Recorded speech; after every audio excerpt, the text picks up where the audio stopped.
ACB మెరుపు దాడులు, చెక్పోస్టుల్లో తనిఖీలు ఇంతవరకు బాగానే ఉంటాయి. మరి మిగిలిన చోట్ల పరిస్థితి ఏంటి? ప్రైవేట్ పెత్తనం, ఆర్టీఏ కార్యాలయాల్లో బ్రోకర్ల దందాకు చెక్ పెడతారా? అడవుల జిల్లా నుంచి ఇలాంటి ప్రశ్నలు ఉత్పన్నమవుతున్నాయి.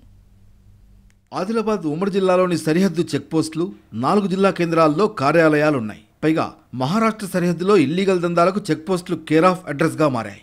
లారీ సైజు, టైర్ల సంఖ్యను బట్టి రేట్ ఫిక్స్ చేసి మరీ వసూలు చేస్తున్నారు. సర్కార్కు వచ్చే ఆదాయం 5 పైసలైతే ప్రైవేట్ దందా సాగించేది మాత్రం 95 పైసలన్నట్లుగా సాగుతోంది. తాజాగా ఏసీబీ చెక్పోస్టులు, రవాణా శాఖ కార్యాలయాల్లో తనిఖీలు చేపట్టడంతో వణుకు మొదలైంది. జైనాథ్ మండలం బోరాజ్ చెక్పోస్ట్ వద్ద ఏసీబీ దాడులు చేయగా అక్రమాలు బయటపడ్డాయి. భారీగా వసూళ్లు జరిగి ప్రైవేట్ వ్యక్తులతో ఎప్పటికప్పుడు డబ్బులు తరలిస్తున్నట్లు తేలింది. మరో విషయం ఏంటంటే, ఓవైపు తనిఖీలు జరుగుతుంటే లంచాలు ఇవ్వడం కోసం డ్రైవర్లు క్యూ కట్టారు. 16 टायर 600 रुपये। 16 टायर हाँ सब क्लियर रहने पर भी। हाँ, ये फाइल पूरी कंप्लीट है। ऑल इंडिया परमिट गाड़ी है सर। वो शुरू से ले रहे हैं तो दे रहे हैं सर, सभी लोग दे रहे हैं।